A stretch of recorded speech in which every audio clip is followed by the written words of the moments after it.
Gretch? Thanks, Brian. Natalie Munroe may lose her job because of her personal blog.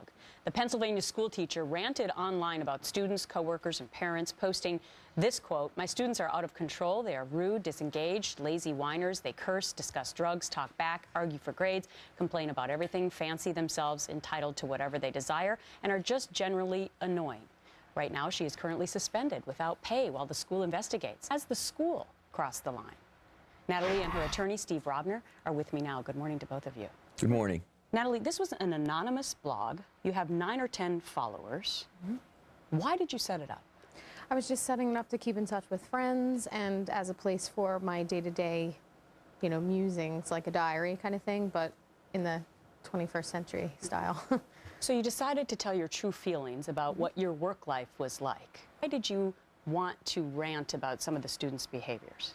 I didn't start it with the intention of going on there every day and ranting about work, and that's in fact not what I did. I wrote about 84 blogs in under 2 years, and only 60 of them were not about work at all. So it was just like every other person who has a bad day at work or has some frustrations. It was me having an outlet for that and sharing with friends anonymously. Steve, many people watching this could probably understand how a teacher could get frustrated in this day and age, right?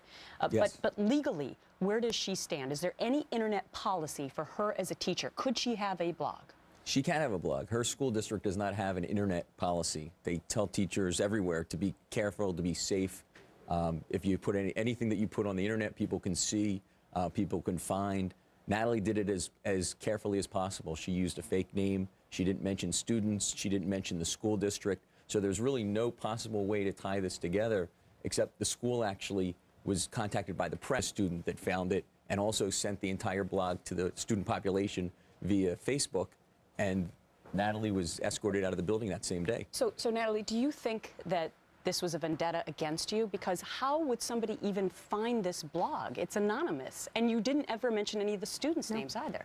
I do sort of think that it was a vendetta. I think that there was some discontent over, possibly grades or anything, the same way that students don't like teachers for whatever reason. I'm in search of it because it was anonymous, and it's really hard to find. Let me get in the school statement here. Here's what they say. Central Bucks East in no way condones or reflects the sentiments this teacher posted.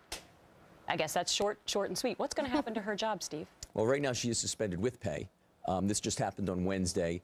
The school has made it clear that they do not want Natalie back. Based on what's happened locally, I don't know that any school district locally would want Natalie to work for them because of the publicity that this has generated. She amendment case against the school district if they do ultimately terminate her. Natalie, would you do it differently around the next time if you could? I think it's regrettable that it was searched out and brought to the media like this. But my words were true and honest, and I stand by them. It was for friends. It was for myself. It wasn't for the world at large. All right, Natalie Munroe, Steve Rovner, a very interesting case.